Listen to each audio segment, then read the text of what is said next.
नमस्कार, penalty corner में आपका स्वागत है। पिछले 2 दिन पूरे राजस्थान का सार्वजनिक जीवन सुखदेव सिंह गोगामेडी की हत्या के मामले में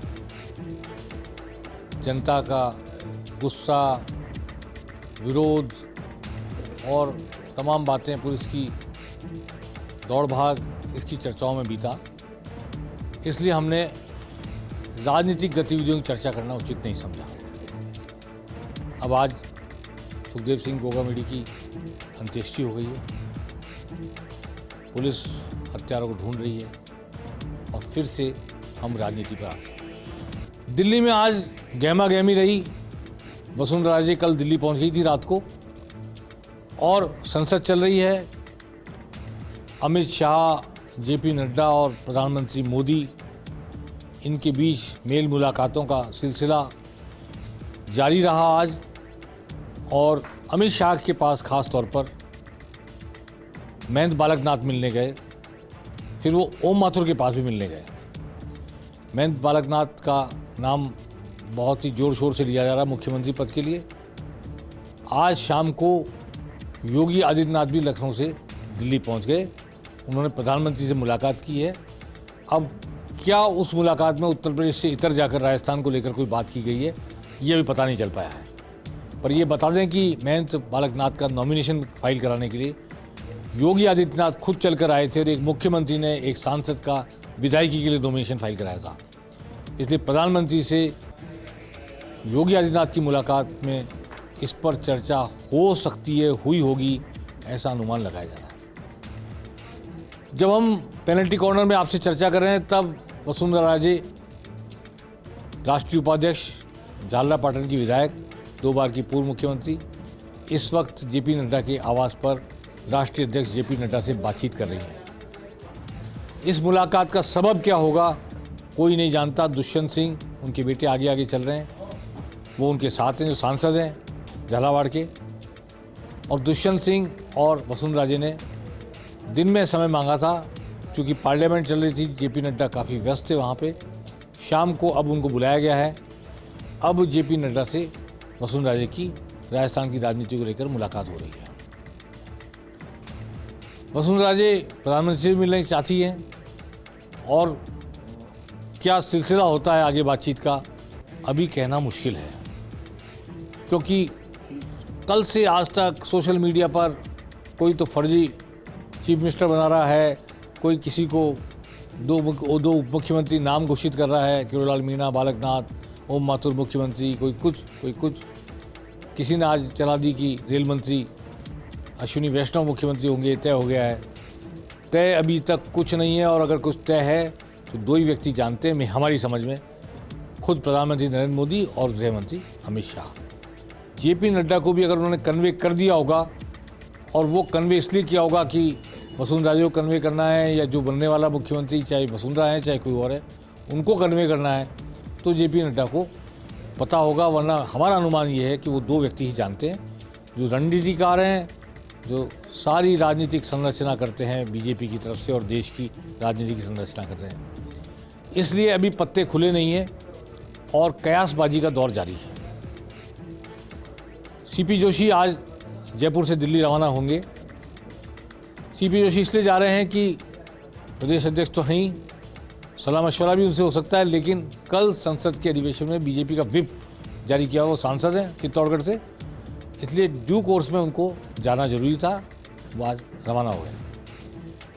बाकी गजेंद्र सिंह शेखावत ने भी आज अमित शाह से बातचीत की, मुलाकात की है। लंबी बातचीत हुई है दोनों के बीच में। अब क्या हुआ होगा ये सिर्फ कयास लगाए जाते हैं, और सब हमसे भी लोग पूछते हैं। ज़माने में लोग एक दूसरे से पूछ रहे हैं कौन आ रहा है, क्या हो रहा है। वास्तव में अंदर खाने में क्या चल रहा है किसी को नहीं पता, और अगर किसी को पता है तो टाइट लिप है, मुंह नहीं खुल रहा, जुबान नहीं खुल रही, होठ नहीं खुल रही, होठ सिल रखे लोगों ने। और कल तक पर्यवेक्षक तय हो जाएंगे, आज रात को पर्यवेक्षक तय हो जाएंगे, क्योंकि अमित शाह की और प्रधानमंत्री मोदी की अभी मुलाकात होने वाली है थोड़ी देर बाद। तो पर्यवेक्षकों के नाम तय हो जाएंगे। हो सकता है मुख्यमंत्री के नाम भी तय कर लिए गए हों या तय कर लिए जाएं। देखिए, चाहे कांग्रेस आला कमान हो चाहे बीजेपी आला कमान हो, जब भी पर्यवेक्षक भेजे जाते हैं दो मकसद से भेजे जाते हैं। या तो रायशुमारी करनी हो वास्तव में कि कितने विधायक किसके साथ हैं, विधायकों की भावना क्या है, या तो जानना हो। पिछली बार जब अशोक गहलोत को बनाया तब 69 पर्ची में 69 विधायकों ने कह दिया अशोक गहलोत, तो वो जो कन्वे करने आए थे उन्होंने ऊपर ये कन्वे किया उल्टे पलट के कि यहाँ तो पासा उल्टा पड़ रहा है। ऐसा होता है कि वास्तव में विधायकों के मन की बात जानकर आलाकमान को बताया जाए। या तो पर्यवेक्षक इसलिए आते हैं या पर्यवेक्षक इसलिए आते हैं कि आलाकमान के मन की बात कन्वे करें और जिसको बनाना है उसके पक्ष में माहौल बनाएं और कंसेंसस बना करके सूचना दें कि हमने सब मामला सेट कर दिया है और अब एक लाइन का प्रस्ताव आलाकमान पर छोड़ा और आलाकमान ने नाम बोला। तो दोनों तरीके से पर्यवेक्षक आते हैं, दोनों कामों के लिए, दोनों टारगेट लेके। अब बीजेपी के पर्यवेक्षक आएंगे तो क्या नाम लेकर आएंगे या नाम जानने आएंगे? वैसे नाम जानने की कोई ज़रूरत नहीं है क्योंकि ये आलाकमान ऐसा है जिसको सब कुछ पता है। आज बीजेपी में दो निर्दलीय विधायकों ने जो बीजेपी के खिलाफ चुनाव लड़े, एक बगावत करके लड़े और एक विचार परिवार के सहयोग से बीजेपी प्रत्याशी के खिलाफ लड़े, और दोनों ने ही बीजेपी को तीसरे स्थान पर छोड़ दिया और दोनों ने ही एक साथ जुड़ी हुई दो सीटों से, एक चंद्रभान आक्या टिकट कटने के बाद बगावत करके चुनाव लड़ा, उन्होंने जीत के आए और बीजेपी के प्रत्याशी नरपत सिंह राजवी तीसरे नंबर पर चले गए। उन्होंने दिल्ली जाकर जेपी नड्डा से राष्ट्रीय अध्यक्ष से मुलाकात की। ध्यान रखें, प्रदेश अध्यक्ष से मुलाकात नहीं की, प्रदेश अध्यक्ष चित्तौड़ के सांसद ही हैं, पर उन्होंने राष्ट्रीय अध्यक्ष के सामने जाकर कहा कि मैं बीजेपी के साथ कल था, आज हूं और आगे भी रहूंगा। दूसरे भीलवाड़ा के विधायक जो बिल्कुल एक कोने में बैठे हैं, जिनका सम्मान किया गया है, चंद्रशेखर जी भाई साहब सम्मान कर रहे हैं, ये निर्दलीय थे, घर से उठा के लाए थे, गैर राजनीतिक व्यक्ति, गौ सेवक, पूरा शहर उनके साथ हो लिया, पूरी बीजेपी उनके साथ हो ली, विचार परिवार साथ हो लिया और बीजेपी के प्रत्याशी 3 बार के विधायक को तीसरे स्थान पर खदेड़कर निर्दलीय चुनाव जीत कर आए।